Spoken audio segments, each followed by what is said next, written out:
Turma, sejam bem-vindos a mais uma resenha da WZ. Dessa vez estou com um grande amigo e um colaborador aqui da nossa operação comercial, um top performer, na verdade, que é o Marcos Rabelo. Hoje o papo vai ser muito voltado para operações comerciais e como que vendedores conseguem bater metas todos os meses, abrir carteira. Vai ser um papo muito bom porque o Rabelo tem uma experiência muito legal e tem tido um desempenho super relevante há anos. Então, Rabelo, obrigado por topar bater esse papo com a gente, cara. Você que acompanhou um pouco dos bastidores, legal demais ter você aqui batendo esse papo com a gente. Seja muito bem-vindo, meu querido. Vamos lá, turma. Primeiramente, Ivan, muito feliz em estar aqui. A minha entrada na WZ já começou há muito mais do que um ano. A gente já tem um projeto tanto em questão de amizade e também de trabalho há muito tempo. Então, tudo começou, na verdade, há uns 4, 5 anos atrás. Não, na real não. É difícil pra caramba. Prazer imenso em estar aqui, compartilhar um pouco com vocês da jornada, de tudo que eu aprendi com a WZ. Até me apresentando, para quem não me conhece, meu nome é Marcos Rabelo, mais conhecido aqui na operação como Rabelo. Faço parte do time comercial. Hoje a minha jornada ela acaba sendo um pouco extensa, então, desde de conectar com um possível cliente até o fechamento desse contrato. Então, tenho acompanhado todo o processo que a gente leva aqui dentro da WZ. Vai ser o maior prazer contribuir, ensinar a galera que está querendo entrar no mercado, quem já está no mercado, como você pode se destacar dos demais.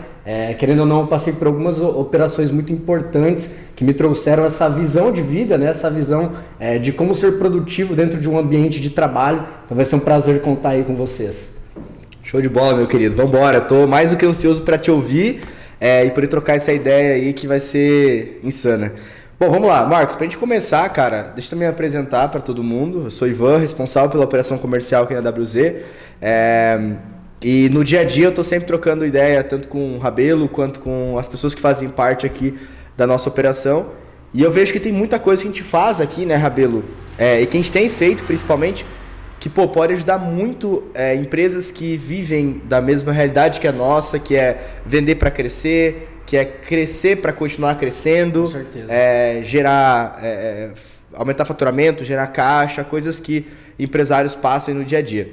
Mas, cara, para a gente iniciar esse papo, conta um pouco para nós, na verdade, como foi essa entrada no mercado de vendas B2B principalmente, legal, né? Legal. Então, eu conheci você já há muito mais tempo do que isso, e acompanhar a tua entrada foi muito bacana, mas eu quero entender no detalhe como foi para você a tua percepção, cara, como foi a tua visão desse mercado e a construção da tua marca pessoal também lá dentro, sabe? Legal. Eu acho que é muito importante a gente dar um passo atrás. Queria até agradecer, tá? Talvez vocês não saibam, vou contar minha história ao longo desse episódio, mas quem me deu a primeira oportunidade são os diretores da WZ. Então, pensando lá em 2019, trabalhava em uma operação 100% diferente do que é hoje. Nada voltado à tecnologia, muito mais a atendimento. Era uma distribuidora de remédio, não era? De remédio. Inclusive, eu fui trabalhar nessa distribuidora porque eu tinha voltado para Cascavel, que é a cidade que a gente mora, que tem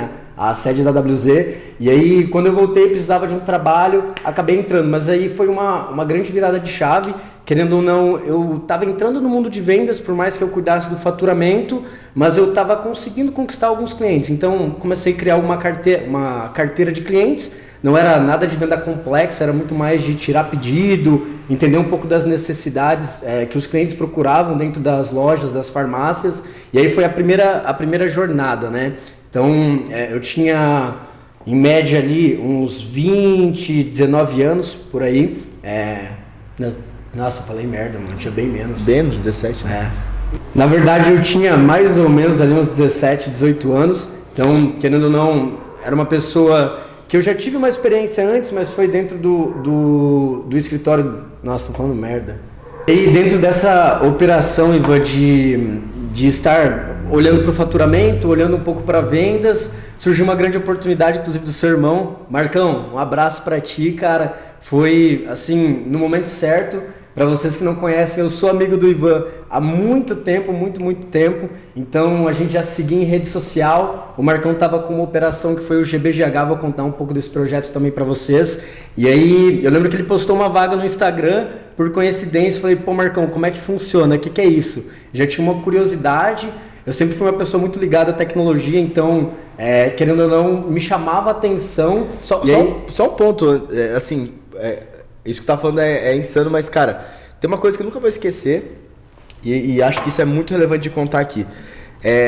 Teve a época do hype daquelas roupas da moda, tipo tênis Janoski, calça colorida de um tom diferente, camiseta tesão. E, cara, eu nunca vou esquecer que sempre quem tinha os kits mais da hora, o kit mais da hora é muito parado de geração Z. Mas as roupas mais legais, digamos assim, era você ou, por exemplo, pessoas do teu círculo. Legal. E aí eu fui, óbvio, tentar entender. Eu falei, cara, esse maluco, né, cara? Daí você tinha a tua loja de roupa que era Supimp. Supimp Store. Exato. Então, antes disso, inclusive, antes da distribuidora e tudo mais, você já tinha o contato, por exemplo, com o dinheiro. Não digo nem com vendas, mas com o dinheiro. E aquilo me chamou muita atenção. Eu acho que isso moldou muito também a tua habilidade de fazer a correria, cara. E é uma das coisas que a gente vai abordar muito hoje, que eu sempre falo sobre vendedores, né? Vendedores ou pessoas que fazem parte do time comercial. Antes de mais nada, você tem que ter objetivo, vontade, gana. Inspiração. Mas eu só queria fazer esse adendo aí, porque, cara, me marcou bastante. Eu carrego comigo essa coisa porque é da hora pra caramba, tipo...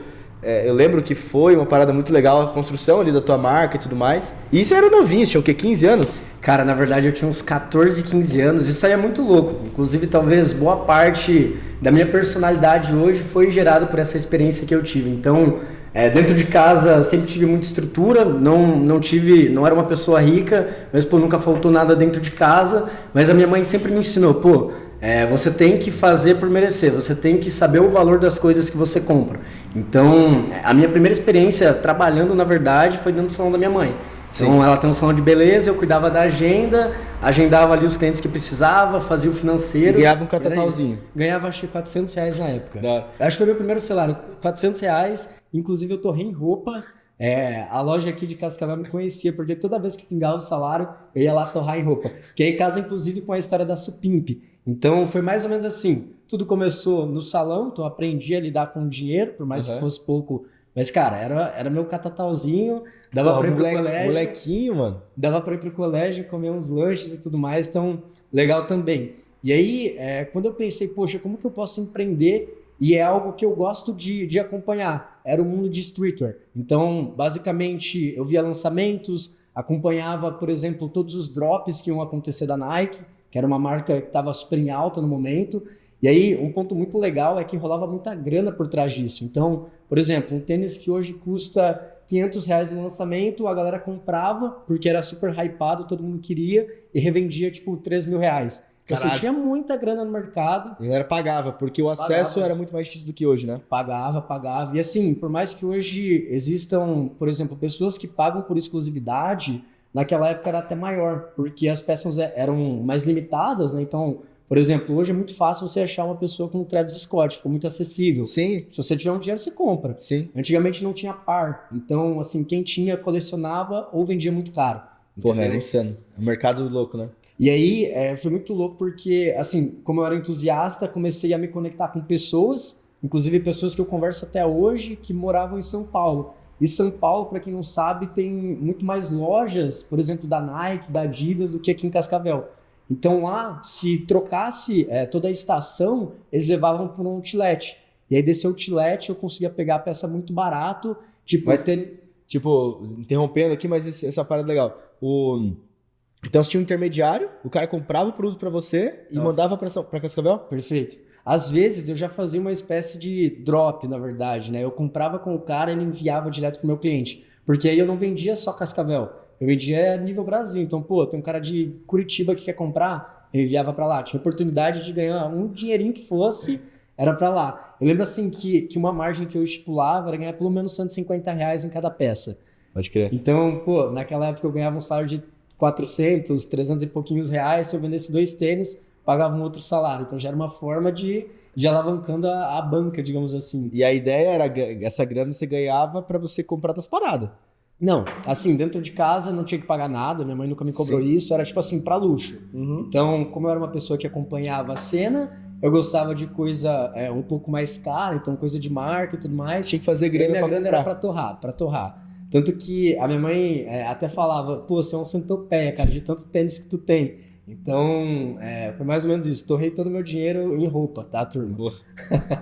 Cara, que massa saber no detalhe como é que era, tipo, no fim do dia, irmão, não importa de que forma, mas de alguma forma você fez grana. É isso. E você juntou uma parada que você gostava, gosta até hoje, né? E dinheiro. Então, acho que não tem duas coisas que se casam tão bem. E até hoje você não faz por dinheiro mais, você faz mais por realmente querer comprar as paradas, mas você faz drops, faz uma parada de coisa assim, porque é uma coisa que você trouxe lá de trás, né? Legal, legal, querendo ou não, acompanho desde muito tempo e é legal porque isso casa com o dia a dia. Então, naquela época, eu gostava muito de acompanhar, por exemplo, moda ou lançamentos de moda. Hoje em dia, eu gosto muito de acompanhar tecnologia. Então, assim, a gente consegue cruzar com o que você gosta, com a facilidade que tu tem de trabalhar. Isso é até um ponto legal para a gente falar, pô, como que eu posso me diferenciar? Cara, basicamente sendo você mesmo e gostando da parada que tu faz. Você acha que esse é o segredo, a receita do bolo. Incrível. Pô, sensacional. Agora, dando um passo pra frente aqui, a gente começou falando sobre como você entrou no mercado de tecnologia, de que forma que o mercado abriu as portas para você, etc. E você falou de uma coisa que marca a nossa história, talvez, acho que eu não vou esquecer tão cedo do GBGH. Legal. Né?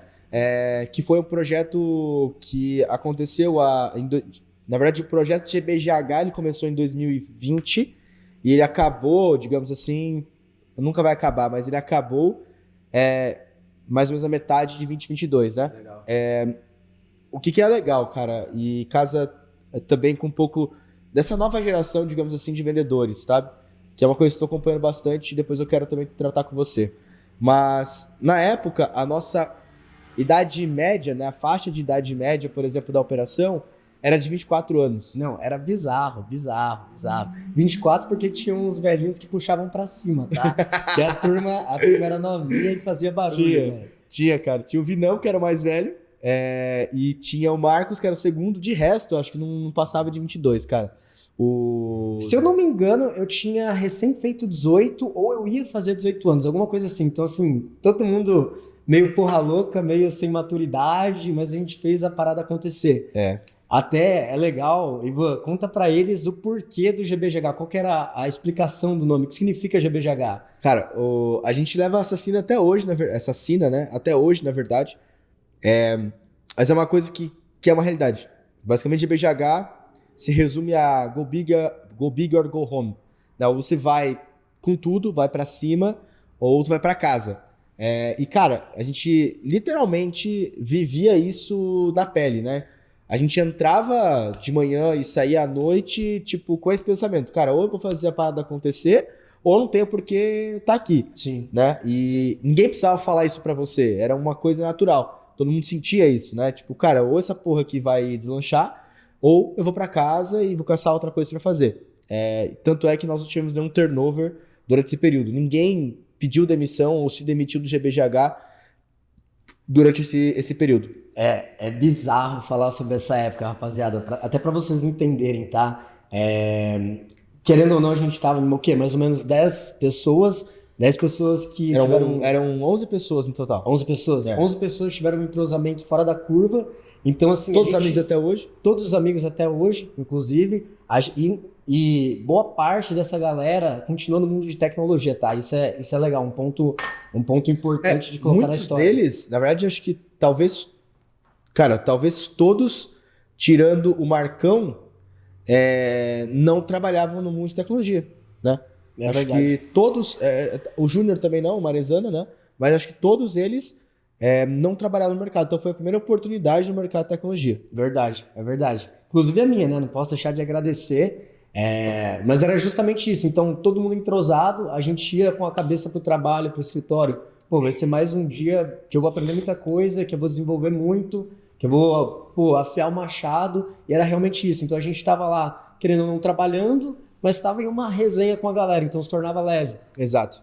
Inclusive, é uma das coisas que eu acho mais importantes hoje, pô, onde eu vou trabalhar, como eu posso escolher uma empresa legal para prestar meus serviços, é justamente isso, entender, pô, a galera tem a mesma vibe que eu, a galera tem a mesma pegada que eu. A cultura bate. A cultura bate. Eu acho que cultura querendo ou não, tudo. Ainda mais a gente que é um pouco fora da curva aí, tem que estar no mesmo ritmo, senão não aguenta. Não aguenta o pancadão.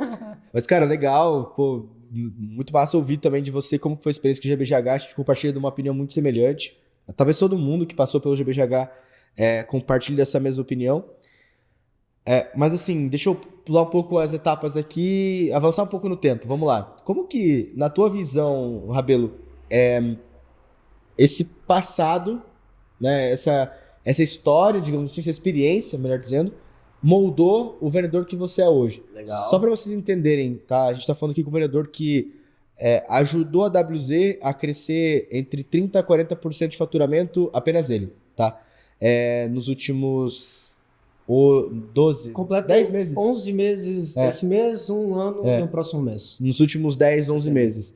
Então, assim, a gente tá falando de uma pessoa que tem um background muito bom e que tem métricas de performance muito afiadas, né? E como que, na tua opinião, você olha para essa experiência, como que você olha para essa estrutura que você passou e fala, pô, isso daqui me ajuda hoje, molda isso, faz isso, de que forma que você entende isso? Legal. Eu acho que é até legal a gente dar um passo atrás.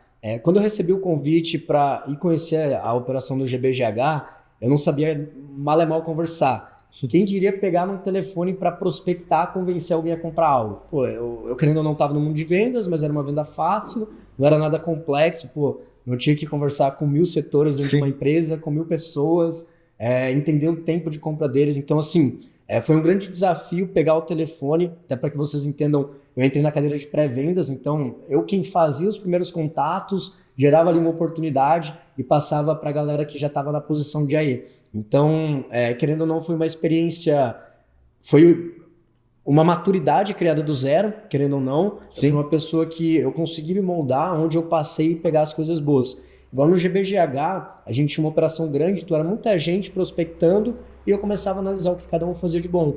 Pô, o Fer foi uma pessoa que, cara, super me ajudou. Sim. Eu super consegui entender como explorar uma situação de um cliente, por exemplo. Pô, como eu posso mostrar para ele que ele tem um problema, porque muitas das vezes o cliente não sabe que ele tem um problema. E esse é o papel, né? Ainda mais numa operação outbound, que a galera não está esperando a nossa ligação. A gente liga e a gente mostra para o cliente que ele tem um problema. Sim. Então, assim, acho que entender o GBGH em uma palavra seria basicamente essa. Entender como é a jornada de compra de uma empresa. Sim. Ou até mesmo de uma persona, de uma pessoa no final do dia. Da hora.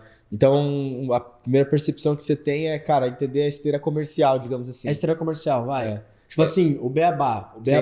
Cara, quais são as nomenclaturas do meio que a gente trabalha, como que elas funcionam, o que normalmente a galera que a gente vende costuma olhar que a gente poderia entregar, como por exemplo métrica. Sim. Ou uma plataforma mais intuitiva. Enfim, o produto não é o X da questão, e sim entender o teu cliente. Sim. No final do dia. Pô, legal. E é interessante, porque hoje a gente... eu tenho muito contato também com o mercado tradicional, e olhando até para a empresa que trabalhou, que é o mercado tradicional de venda transacional. Legal. Né? Por mais que tenha um relacionamento, mas não é venda complexa.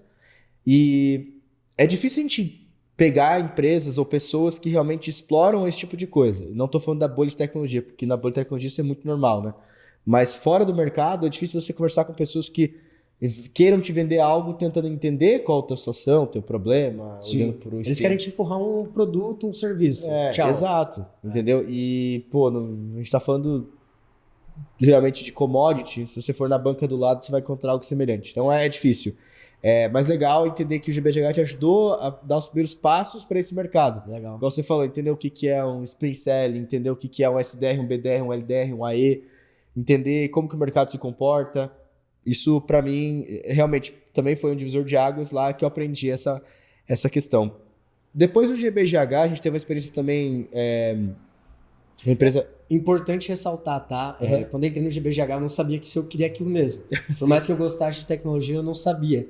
E aí lá foi realmente a divisão de águas. Eu falei, pô, é um meio que eu quero me especializar, que eu quero aprender mais. essa é a jornada que eu quero trilhar a partir de hoje. Então, de fato, o GBGH, assim, foi um grande divisor de águas. Eu tenho o Marco, assim, com muito carinho. Sim. Toda a galera que trabalhou lá, toda a operação que a gente viveu, o dia a dia era muito foda. Sim. Pô, que legal, cara. Sabe uma coisa que, antes de eu pular para a próxima pauta aqui que eu tinha de perguntas para você, uma coisa que, não sei se todo mundo concorda comigo, sabe? Mas hoje em dia, não só no mercado profissional, falando sobre vendas e tudo mais, mas no mercado como um todo e até mesmo em pessoas, olhando, filosofando aqui agora. Vamos. Mas a gente percebe pouca originalidade das pessoas, concorda comigo? Sim. Então, por exemplo, quer dizer, o evento que nós estávamos em São Paulo agora, eu senti que as pessoas eram bem originais, elas eram bem elas mesmo. Mas em alguns eventos que eu fui, alguns episódios que eu tive que conversar com outras pessoas, olhando para o ciclo que a gente tem, muitas vezes, eu percebo que as pessoas elas estão indo para um lado muito comum, muito chato, entendeu? Eu não sei se você concorda comigo, mas eu percebo em você, eu percebo, por exemplo, em outros vendedores que eu trabalhei, uma originalidade, uma personalidade. Essa era a palavra que eu queria dizer, entendeu? E eu acho que é isso que faz a gente, muitas vezes, se destacar um pouco ao mercado ou com algum outro cliente em concorrência, entendeu? Então, assim, o que eu tenho percebido, Rabelo, não sei se você concorda comigo, que tá faltando essa personalidade, sabe? As pessoas, elas estão muito parecidas, cara. Tipo, você vai, por exemplo, comprar... Um exemplo, vai comprar um consórcio, tirando a galera da Viena, por exemplo, que eu vejo muita personalidade deles, mas grande parte das pessoas que eu conheço que vendem consórcio, ou que eu vejo que vendem consórcio, estão engomadinho, engravatado. Eu super entendo, não tô julgando aqui. Mas parece que falta personalidade. Tá. E uma coisa que, vinculando a personalidade e que eu vejo em você, é a facilidade de você fazer amizade em vendas, sabe? Legal. Isso não é uma coisa tangível. Tipo, eu não consigo saber, por exemplo, quanto mais o Rabelo vende porque ele faz amizade com o cliente. Porra, tem como saber disso. Mas eu percebo que isso abre uma porta para você, às vezes, que a gente acha que é invisível. Posso dar vários exemplos, você vai lembrar de cabeça vários exemplos, inclusive, de clientes que você vendeu, que, cara, você entra numa reunião com o cara, você tá trocando ideia 10 minutos com ele sobre o pai, surf, skate, Legal. moto, carro. Como que é pra você isso? Tipo, Tá. você realmente percebe também isso? Tá, vamos lá. Primeiro que, cara, sim, totalmente concordo. Querendo ou não, hoje em dia a galera tá muito acostumada, pô, vou migrar para o mundo de tecnologia, vai ter um playbook, onde eu vou ter que replicar. Pô, vou enviar um template pronto, vou ligar, vou falar um script, um roteiro em toda a ligação. Mas, na verdade, venda é muito além do que isso. Cara, a gente tem que entender que a gente está lidando com uma pessoa que tem problemas, que, por exemplo, a nossa solução pode sanar e fazer com que o cara durma melhor. Então, o nosso papel como vendedor não é empurrar um produto ou sei lá o que você vende, e sim matar a dor dele, conseguir ajudar ele no final do dia. Até isso que você comentou é muito legal, porque, querendo ou não, quando tu cria uma amizade com esse possível cliente, ele acaba confiando em você. Então fica muito mais fácil uma negociação amigável. Sim. Às vezes você pode não perder margem que você deixaria de ganhar, por Sim. exemplo, em uma negociação onde isso fosse um empecilho. Sim. Mas voltando ao X da questão, eu acho que a galera se prende muito no padrão. Pô, eu vou fazer isso e tá certo. E, na verdade, vocês têm que entender que as empresas estão cansadas de serem abordadas por vendedores chatos e Sim. sem personalidade. Sim. Eu acho que essa é a parada. Então, pô, quero fazer uma campanha específica para um segmento. É algo que a gente tem feito aqui na WZ. Sim. Cara, a gente vai segmentar as nossas abordagens. Eu quero falar com o setor X, com a empresa do tamanho X. Eu vou fazer um estudo para entender o que ela usa de tecnologia, por exemplo. Perfeito. Eu vou entender se ela tem um canal falho de comunicação que eu poderia ajudar. Então, você vai fazer uma análise prévia de como a estrutura desse cara está para o cliente, está visível para o cliente. Exato. Como é a experiência do cliente no final do dia. Perfeito. E aí, quando você percebe isso e você mostra para o teu cliente um valor, em vez de, pô, eu tô aqui te enchendo o saco querendo te vender. Não, cara, eu separei 20 minutos do meu dia, entendi sobre a rotina da sua empresa, acho que a gente pode ajudar em XXX questões e assim por diante. Então, você muda o jeito que ele vai te olhar como, pô, sou mais um vendedor. Mas não, esse cara dedicou um tempo da vida dele, ele quer nos ajudar, ele quer entender um pouco mais da nossa operação. Então, acho que isso é um grande divisor de águas que fez eu me destacar em algumas operações. Sim. Então, inclusive, no GBGH, eu não sabia muito sobre produto. eu não entendia o que era um Freshdesk, o que era uma plataforma de helpdesk. Por mais que hoje eu entenda, naquela época não. A minha forma de se comunicar foi muito mais Relacional. escutar. Escutativa. Cara, eu quero escutar o que você tem para me falar e como eu posso te ajudar. Às vezes eu nem sabia o que eu estava falando em questão de tecnologia. Pô, nem sabia se a plataforma fazia ou não.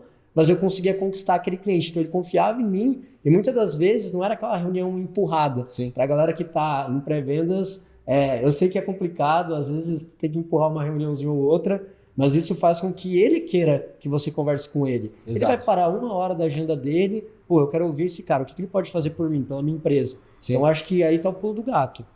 Cara, sensacional. E eu concordo com você. Eu tenho vários casos também de clientes que eu me tornei amigo e, cara, se a gente se encontra, é um papo legal. Se a gente não se fala por um tempo, um dos dois vai chamar o outro, vai saber como é que são as coisas. E esse cara acompanha a gente também. Então, provavelmente você tem empresas que você teve contato em outras operações que quando você entrou, por exemplo, na WZ ou enfim, você mandou uma mensagem pro cara e prontamente o cara te respondeu, te atendeu, te deu uma abertura. Legal. Né? Então são coisas que provavelmente a gente leva ao longo da nossa carreira. Top, Rabelo. Vamos lá, cara. Eu queria entrar um pouco mais no teu dia a dia agora. Eu que acompanho de perto, tem muita coisa legal que você faz. Só que para nós é meio comum já, né? Tipo, já faz parte de processo, já é do dia a dia, rotina, digamos assim. Mas olhando para funil comercial, quando você vai entrar numa reunião com um cliente, eu percebo algumas coisas que você faz que eu acho legal você comentar para a galera, que pode ajudar vendedores e pessoas que no dia a dia vendem alguma coisa a se preparar melhor para uma reunião. Legal. Olhando, cara, a primeira etapa, por exemplo, de um funil, do teu funil, por exemplo, que é quando você vai fazer uma demonstração de um produto e assim por diante. O que você geralmente colhe de informação, seja da empresa ou da pessoa, e principalmente o que você colhe e qual que é o propósito disso, com qual intenção você usa esses dados, com qual objetivo você usa essas informações? Tá, legal. Ivan, baita pergunta, cara. Acho que isso vai abrir a mente de muitas pessoas que trabalham com vendas e aí, não necessariamente só com tecnologia, mas isso serve para qualquer ambiente, tá? Então, pensando no nosso caso, que a gente faz uma reunião de demonstração, eu faço um pré-trabalho, então antes de entrar nessa reunião, eu acabo visualizando algumas informações. Então, um ponto muito legal eu entrar dentro do LinkedIn dessa empresa para entender um pouco do core, entender qual é a estrutura deles, se eles têm, por exemplo, mais de uma sede, se eles têm um telefone, que para o nosso produto é muito importante entender se eles têm uma estrutura, por exemplo, por voz. Algo muito legal também de entender é o tamanho da empresa, então a gente pode até cruzar com o nosso ICP, né? Então, essa empresa tem um potencial de compra legal, é um potencial baixo, então não vale a pena. Então isso é muito legal para a gente entender também qual é o temperamento que a gente pode fechar essa venda. E aí, depois disso, gosto de entrar no site também. Lá a gente tem muitas informações que para a nossa realidade é muito interessante. Por exemplo, integrações com uma página de autoatendimento, um suporte ali, por exemplo. Então, quando você clica em um site empresarial no caso, e você vê lá, ajuda, suporte, contato, e você clica, você consegue visualizar qual plataforma eles usam por trás para ter essa gestão de atendimento, de chamado. Então isso também é muito legal a gente analisar. Isso impacta, por exemplo, na forma que você conduz a reunião depois, né? Com certeza, com certeza. Então, por exemplo, para empresas que têm uma maturidade digital maior, é muito mais vantajoso a gente falar sobre coisas mais avançadas. Então, integração, como eu posso transitar uma informação de uma plataforma para outra, apoio de inteligência artificial, por exemplo, que é um assunto que está à tona. Então, assim, isso me faz entender qual é o nível de maturidade que a empresa tem e qual é a melhor forma de oferecer o nosso produto. Porque, querendo ou não, a gente atende operações super simples, de pessoas que só querem se comunicar, como operações super complexas, onde a gente tem que estruturar todo um autoatendimento, toda uma triagem do cliente. Então, eu acho que o melhor cenário é esse, entender qual o cenário do seu cliente, qual é o estado que ele está, por exemplo, para daí sim entrar numa reunião mais preparado. Então, você já vai entrar sabendo que, por exemplo, ele tem tantas pessoas na área de vendas, já que é o teu canal principal, é o teu core ali, business do teu produto e assim por diante. Sensacional. Eu acho que provavelmente é parte de alguns playbooks que a gente vê no mercado, mas se isso não está no teu playbook de vendas ainda, tem que fazer parte, porque Na minha opinião, se você não conhece o teu cliente, você está sendo genérico, né? Legal. Você está sendo a mesma pessoa, o mesmo produto, a mesma empresa para todo mundo e isso qualquer um faz, né? Então, eu acho legal o teu pré-work. Legal. Até um ponto muito bacana também de um trabalho, por exemplo, um pré-work, é entender se a gente já teve um caso parecido. Sim. Então, por exemplo, eu vou bater essas informações e vou entender um padrão de empresa. Pô, a empresa do segmento X tem tantos funcionários. Qual outra empresa eu já fechei um negócio? Quais foram os problemas que essa empresa enfrentava que provavelmente esse possível cliente que eu estou conversando pode enfrentar? Quais foram as melhorias que a gente trouxe para a operação dele que talvez ele possa nem entender, pô, eu não tenho problema hoje. A hora que a gente mostra uma operação semelhante ou até mesmo um concorrente que a gente conseguiu ajudar, ele vai olhar com carinho, ele vai falar, pô, peraí, eu acho que tem um ponto de melhoria aqui para eu trazer para minha operação, por exemplo. Sim, sim, perfeito. Concordo com você. Acho que essa, na verdade, é a grande virada de chave, né? É você saber casos semelhantes de empresas que você em algum momento já conversou, já fechou, porque não adianta, pô, beleza, vou falar pra você, Rabelo, esse teu tênis aí é legal, cara. Cor cinza, etc. Eu vou falar assim, Rabelo, tem um amigo que tem um tênis igualzinho.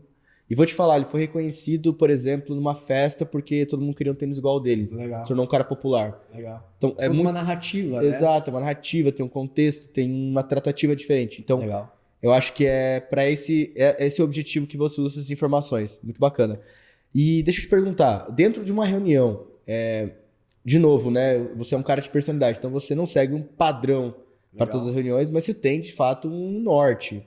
Onde começa, para onde vai e como termina. Legal. Como que você organiza essa agenda de uma apresentação comercial? Tá.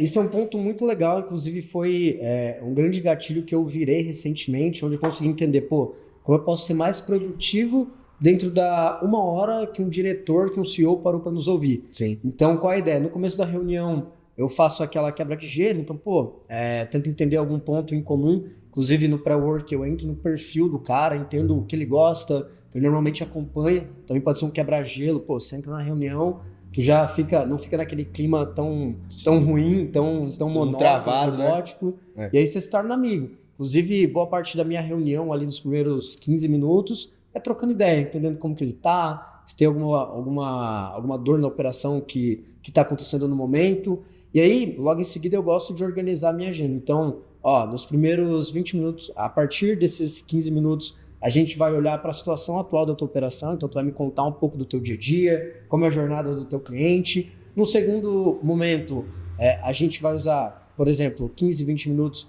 para essa primeira etapa. O segundo pilar vai ser a gente mostrar a solução. Então eu vou colher, por exemplo, todas as dores que ele comentou e a que eu acho que ele pode ter, por exemplo, um lookalike. Sim.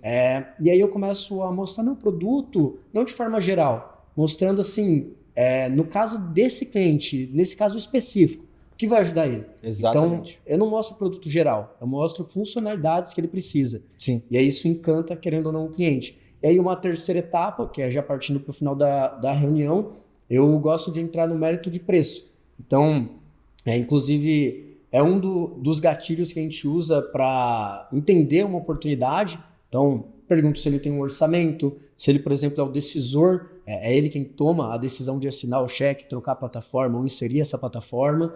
E aí, entendo também um pouco de previsibilidade. Qual é a data, qual é a urgência que ele tem para fechar um contrato, para implantar uma nova solução, por exemplo. Sim. Então, a minha reunião ela se baseia nessas 3 etapas, lógico, nunca é o mesmo padrão, querendo ou não.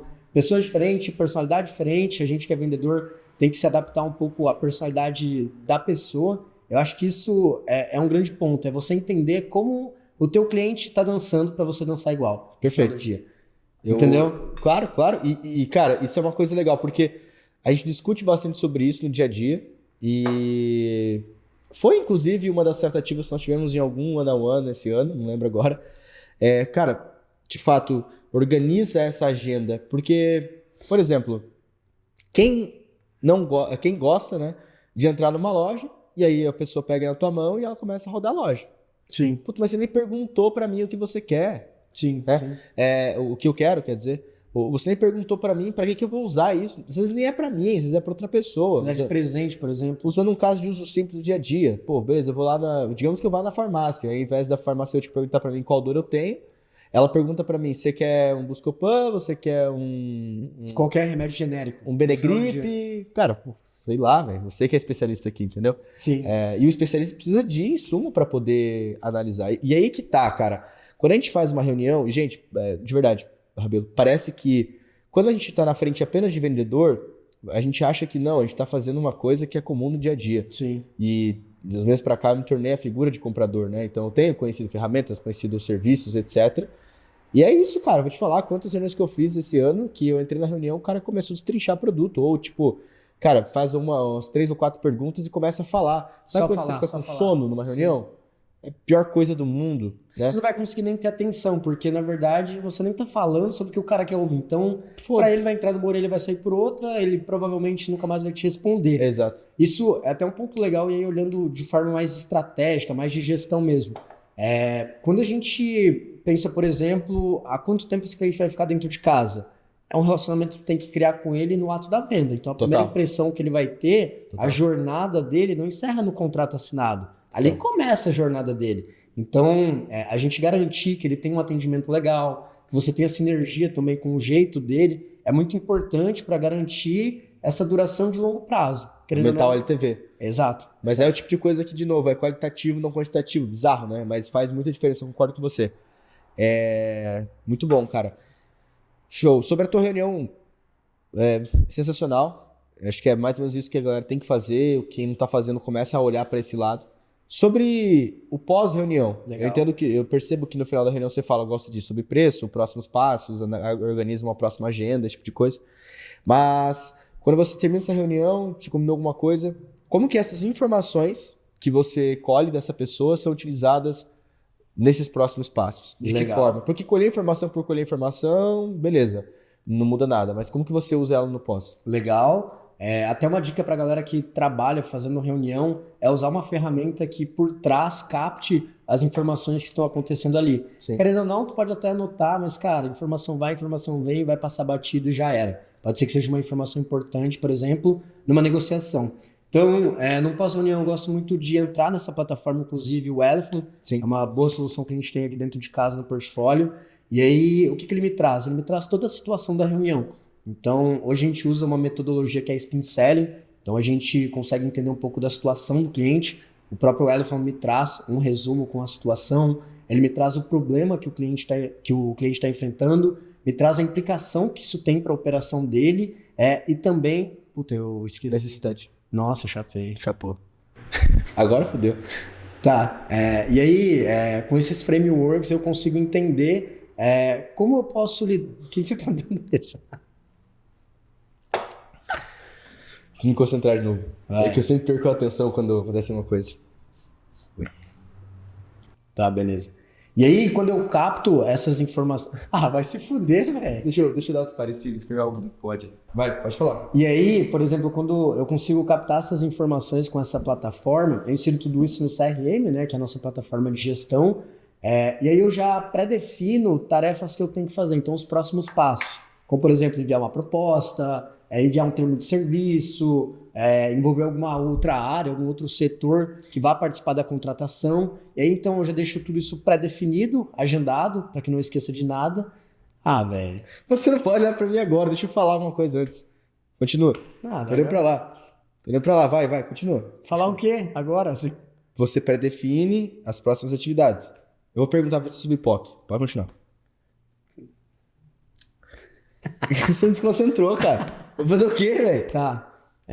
E aí, então, eu pré-defino, né, as próximas atividades, o que será feito com essa conta em específico. Basicamente isso. Cara, vai se fuder, qual foi, maluco? Não tem nada a ver com você. É que eu olho pra esse merda e começo a dar risada, cara. Show de bola. Então, cara, uma das coisas que eu mais percebo, né, Rabelo, que acontece nas operações comerciais é a perda de informação. E tem 3 motivos para isso acontecer. O não registro disso, e você comentou, por exemplo, do Elephant, que é uma ferramenta que faz a automação desse registro. Ou seja, tudo que foi conversado numa reunião, ele transforma com base num prompt em algo que você vai tomar uma decisão. Né? Ah, legal. Segundo ponto, a falta de estrutura para esse registro. Então, por exemplo, hoje nós temos um CRM, e já há um bom tempo já é algo bem comum na nossa vida. estruturado e que a gente usa essas informações no CRM. E a terceira é a forma de visualização dessas informações, né? Por que agora você tá rindo? Que da puta. Cara, Vai, eu vou continuar falando, tá? Não, que pega você. cara. Calma. Não, fica tranquilo. Tá, vai. E a terceira é a... Cara. Eu tava quieto, velho. Isso é um bosta. Foi? E a terceira é a falta de visualização dessas informações. Então, por exemplo, hoje... Então, a terceira parte que eu tava falando pra você, né, Rabelo, é a questão do encontro dessa informação, onde você vai encontrar ela e como você vai visualizar ela. Então, uma das rotinas que nós temos aqui é de revisar o pipeline, e eu sempre bato com você, e você bate com a gente também, essa questão... Bate é foda, né? O bate eu peguei mal, né? E a gente sempre bate essa... De novo. E a gente sempre alinha essa questão de, tipo, cara, tá preenchido da forma que deve, tá fácil de encontrar. Uma coisa que a gente sempre fala é, cara, tu saiu de férias, mano. Tu saiu de férias, vai ficar 10 dias. Quem vai pegar teus deals vai saber o que tá acontecendo naquele deal. Cara, então, é isso. Posso comentar? Eu acho, tipo assim, um ponto muito legal é isso. Você não tá preenchendo o CRM pro teu gestor, tá? Então, pô, teu gestor no final do dia... Ou pra você, né? Não vai ler. Você vai preencher isso pra você saber o que você tem que fazer. Exato. Então, pô, o que aconteceu de verdade nessa reunião? Não que, por exemplo, a gestão, a estratégia do teu time quer ler. É o que realmente aconteceu, pra você saber o norte que você tem que tomar. Exato. E tipo assim, uma coisa que a galera não entende é que não é CRM pra empresa. Lógico, a informação é da empresa, não vai levar com você, mas, cara, é pra você melhorar a qualidade do teu processo. Mas, voltando ao ponto, pra gente fechar, inclusive, essa pauta que pra mim é uma pauta que poderia levar 1 hora que tá levando esse podcast, mas a gente pode, inclusive, depois separar um tempo pra isso, sem problema nenhum. Chegamos no vamos ver. Deu certo, apresentou o produto, a galera gostou. Geralmente o próximo passo vai ser uma negociação, algo nesse sentido. E entrou os stakeholders, né? Entrou as pessoas que fazem parte da decisão. Grande parte das vezes esse cara não participou das demonstrações, das POCs, ele colheu algum feedback e aí entrou na reunião com um único objetivo. Cara, ou vai fechar ou não vai fechar. Sim. Né? Sim. Como que você, de novo, mostra valor para esses caras? Tipo, pô, vai entrar na reunião com o diretor, o CEO, como você mostra valor para eles com as informações que você colheu e como que você geralmente trata uma reunião como essa? Legal. Simplesmente o CRM vai te ajudar literalmente nessa hora.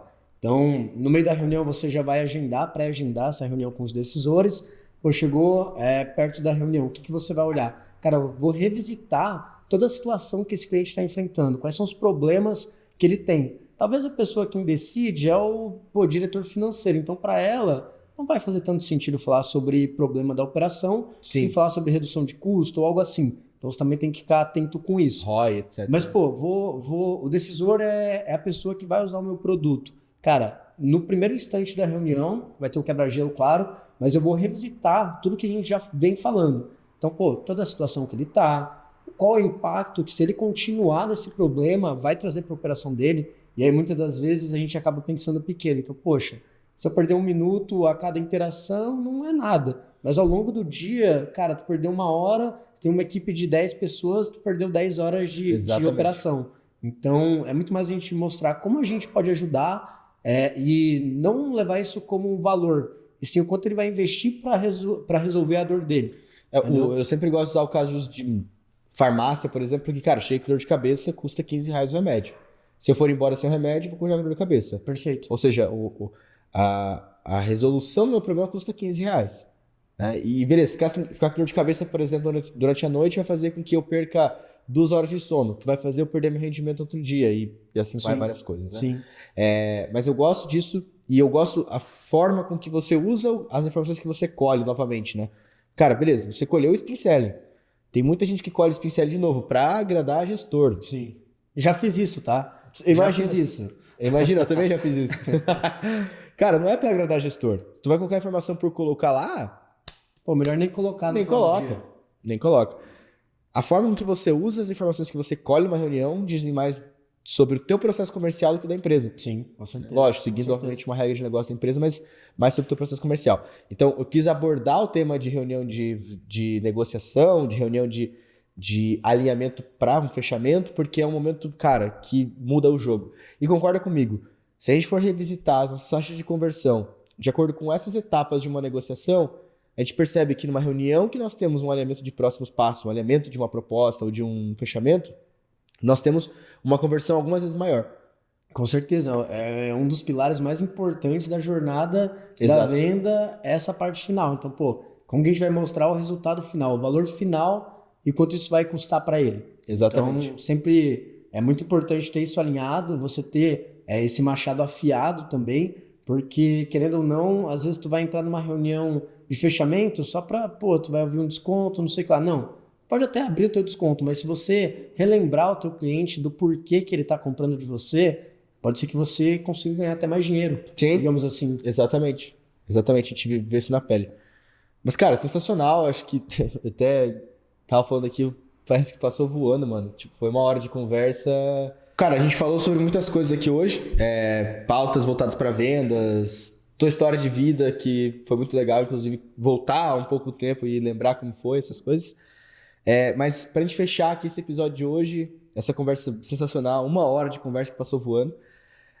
Cara, para um vendedor que vai entrar no mercado de vendas agora, qual dica, assim, uma dica, fala, cara, faz isso que você vai se dar bem, que eu estaria pra esse cara. Tá, 2 informações. Estuda muito, então entende o que você está fazendo. E segunda, seja você mesmo, tenha personalidade. Eu acho que esse é o segredo. Se teu concorrente está fazendo dessa forma, que é padrão, cara, foge da curva. Faz o que ninguém tá fazendo que vai dar certo, vai ter resultado. Ótimo. É isso. Personalidade. Inclusive, o nome desse episódio vai se chamar Vendedor Sem Personalidade Não Vende. É isso. Curtiu? Foda. Turma, obrigado por acompanhar de novo mais um episódio do Resenha da WZ. Vejo vocês nos próximos episódios. Fala com a gente e vambora. Dale. Alô?